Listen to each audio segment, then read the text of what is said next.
What is up, guys? Fahan here, and as you can see, there's so many die casts here on my table.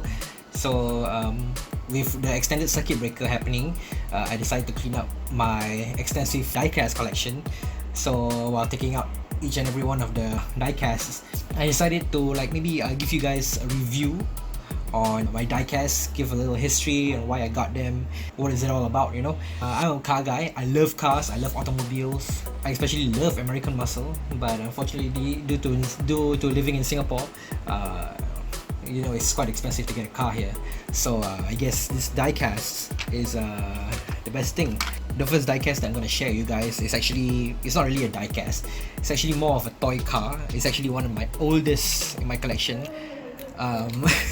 Is this cute little plastic car right here.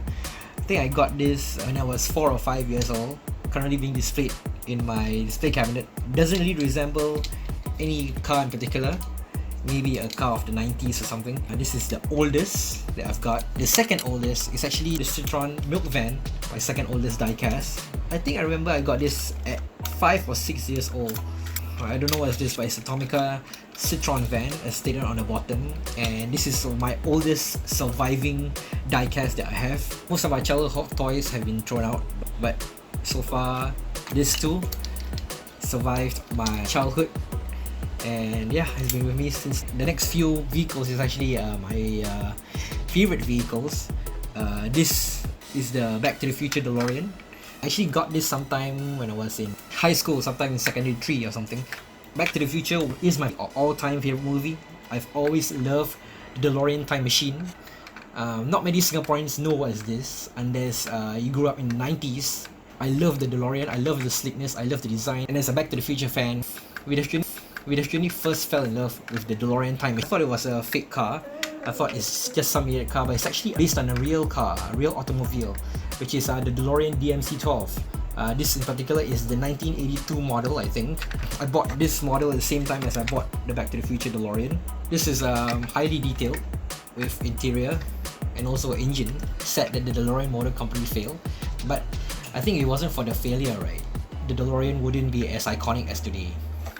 So up next is more of your local public transport die-cast. So this is the SBS Transit Downtown Line. This is the limited edition SBS Transit, the Bombardier Movia C951. This was actually sold in limited quantities. It was quickly bought by transport enthusiasts, and I'm not really a transport enthusiast, but I like to collect die-cast models. And just to explain further, this is actually the SBS Transit livery. Before, all of the trains have to spot the standard LTA livery according to the respective lines. Definitely a rare sight to see, because sooner or later all the trains will be painted in the standard LTA colours as opposed to the transport operators colours. I think I spent around $170 for this. I bought it at Sengkang MRT station. Money isn't really a factor, it's really just models. Up next is a pretty big model. This is actually a model of the American Space Shuttle, and would you believe it, I made this myself. Yes, it's made out of cardboard, out of paper, super glued together. I don't know, I made this when I was actually in secondary 3. I've always loved the American space program, and the space shuttle era was definitely the one that resonated me the most. As a child, you know, I've always wanted to be an astronaut, but reality sets in, and you can't really fulfill that goal. This is actually made of cardboard, and I so-called printed out all of this. I shaped them accordingly through Photoshop. As you can see, the cargo bay opens up, and there's a Canada arm, and one of them even has the Hubble Space Telescope inside. This is a pretty old model. I made this when I was in secondary 3, and it's not really that accurate. I had to look at a lot of reference photos to get the so-called shape correct. And I actually made 3 of this. This is Endeavour, and the livery is based on the worm logo era, whereby it had the NASA worm logo on the wing. Now this is Columbia. It has the landing gear configuration. The livery is actually in its initial livery with the American flag and the USA on the wings. Columbia is the first ever space shuttle. Unfortunately, during STS-107, its final mission, upon re-entry, it was destroyed and killed all 7 astronauts. And once again, I built 3 of these actually. I built Endeavour, I built Columbia and Atlantis. Atlantis spots the final livery, which has the NASA meatball logo, but I don't want to take it out because it's very troublesome to put it back. And up next, the NASCAR models. I love NASCAR. Being a fan of American pop culture, I love NASCAR. And let me show you guys my first ever diecast. I bought this off eBay. This is Tony Stewart's 2006 Chevy Monte Carlo, sporting the Home Depot number 20 livery. I think he won a couple of races in this car. I forgot. I've been a Tony Stewart fan ever since I watched NASCAR since forever. But now that he's retired, I have to cheer somebody else on. This is Johnny Benson's 2003 Pontiac Grand Prix, sporting the number 10 Valvoline livery. I'm not particularly a fan of Johnny Benson, but I love Pontiacs actually, and I actually wanted to get the Type Pontiac, but unfortunately I am unable to get it anywhere, so this is the next testing, the Pontiac Grand Prix. It's interesting to note that in 2003, this was Pontiac's last year of NASCAR competition, and they've actually updated the model year for 2003. This 2003 version of the Pontiac Grand Prix is the rarest version that you can definitely get lah, due to Pontiac putting out NASCAR end of 2003. These next few NASCAR models, I actually bought them when I was during my first trip in the United States. I went to the Federated Auto Parts 400 at Richmond Raceway held at that time, and this is Chase Elliott's 3M Chevy SS. I think this was his first year of competition. I forget which year because he's running Rookie of the Year here. And this is actually one of my favorite liveries because of the 3M sponsorship. Not really a fan of Chase Elliott though. Up next, I have my favorite driver's NASCAR race car. This is Kyle Busch's 2018 M&M's Toyota Camry livery. He actually won the championship in this car. Free part moment for me as a Kyle Busch fan, because after Tony Stewart retired, I had no one to basically root for, and I rooted for Kyle Busch because he spotted that M&M's paint scheme, and I love M&M's. This is Kyle Larson's number 42 Credit One Bank Chevy Camaro. Once again, I bought this when I went to Homestead, Miami. I forget to mention that I bought Kyle Busch and Kyle Larson's diecasts when I was in the United States for the second time.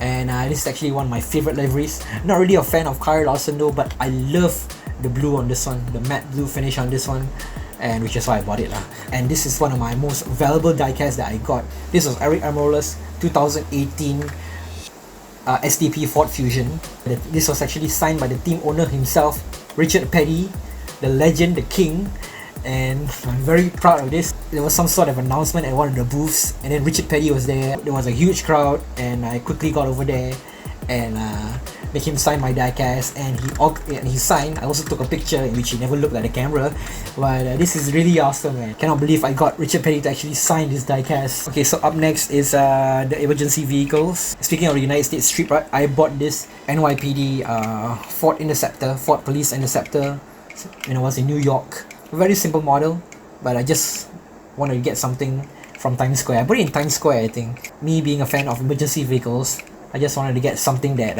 reminds me of New York City. So this NYPD Ford Police Interceptor definitely recalls one of my trips when I look at it. And also this Chicago Police Ford Crown Victoria. I love the Ford Crown Victoria, man, because of its role as a fleet vehicle. So basically almost all of the police agencies had this during the 90s and the early 2000 era, but sadly they had to retire the Ford Crown Victoria due to it being obsolete lah, basically. And next come the Masterpiece Collectibles vehicles. These two buses, the Trans Island and City Shuttle Service Nissan Diesel U31 RCN. It's definitely one of the history books of Singapore's public transportation in the early 90s especially.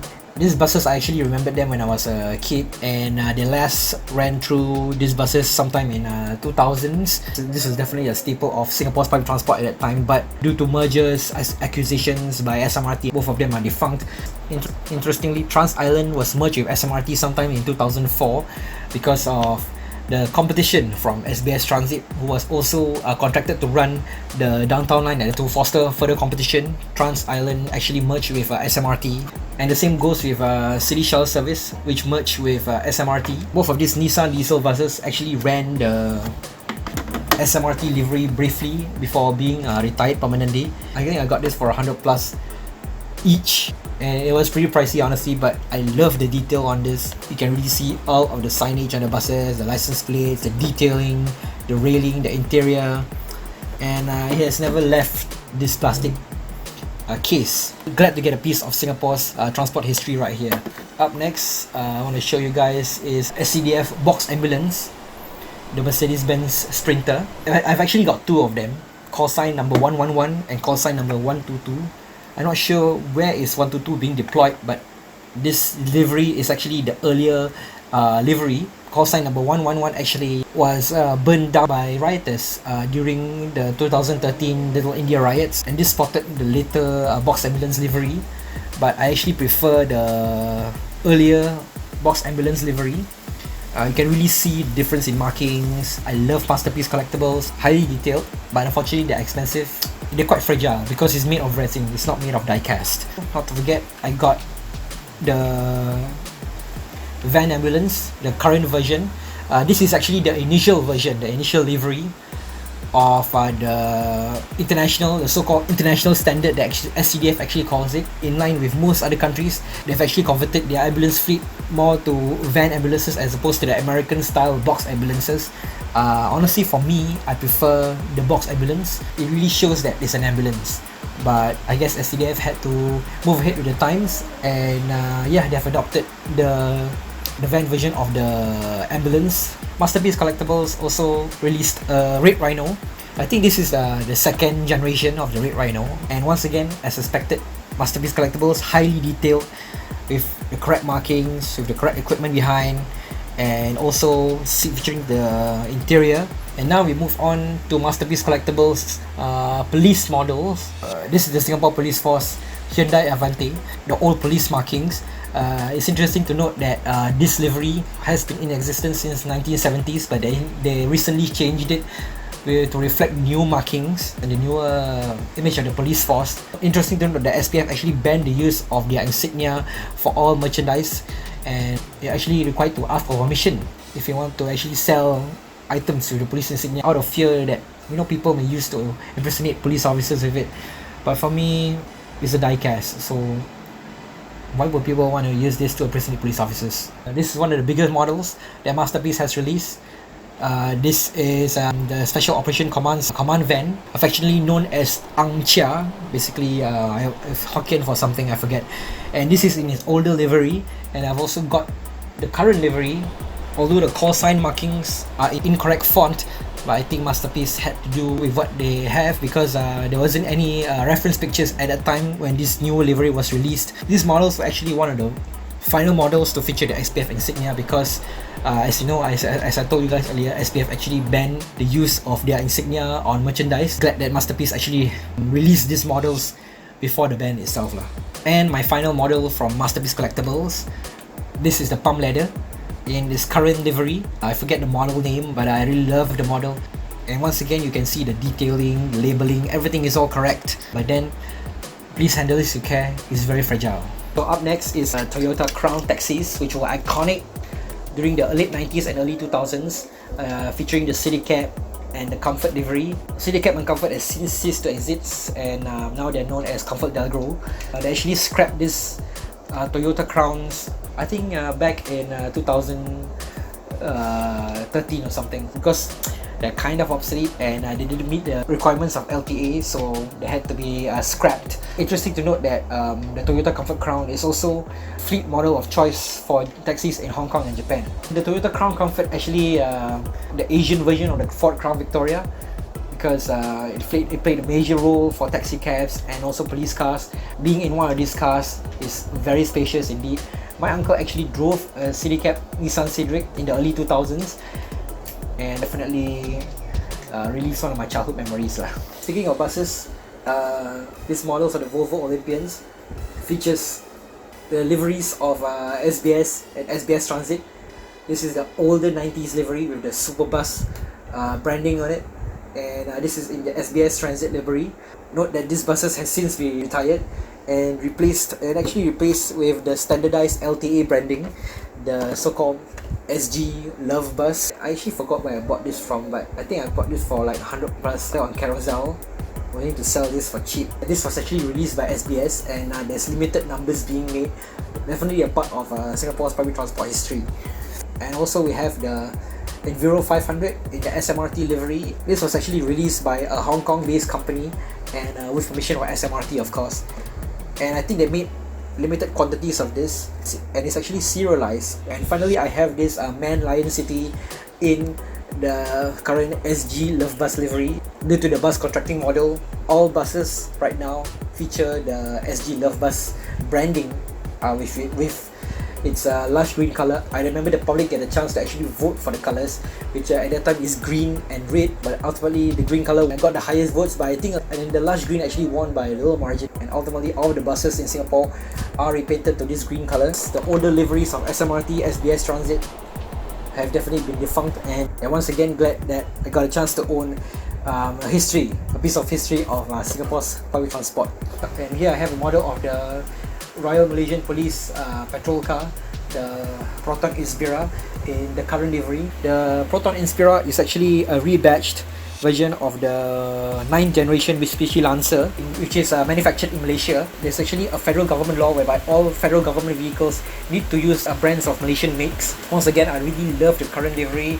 And speaking of police cars, this is the biggest model that I have, the Singapore Police Force Chevy Cruze, and this is actually one of the models that's being used for our fast response car. And this was actually sold by the Singapore Police Welfare Association. They are the ones who are authorized to use the police insignia on the items. This is very pricey. I think it cost me around 200 plus. So basically these models, I spent a lot of money on them, but personally, if you really love models, money isn't really a factor. This model even features all of the accurate markings to the premier hazard light bar, to the cameras being affixed on the roof. The doors also open. It has a very accurate interior. Unfortunately, the wheels don't turn, the engine doesn't open, the boot doesn't open. Despite that, I'm happy that the Singapore Police actually released the model of their own police cars, and we had to rely on third-party vendors to actually release the models. Me being a volunteer police officer, very proud to own all these models. Okay, so guys, hope you like the sharing of my collection. I actually have a couple of more diecasts, but I didn't want to take them out because it will be a hassle to put them back. Eventually, once I have my own house, I hope to properly display them. Yeah, gonna end this vlog here. We'll see you in the next one.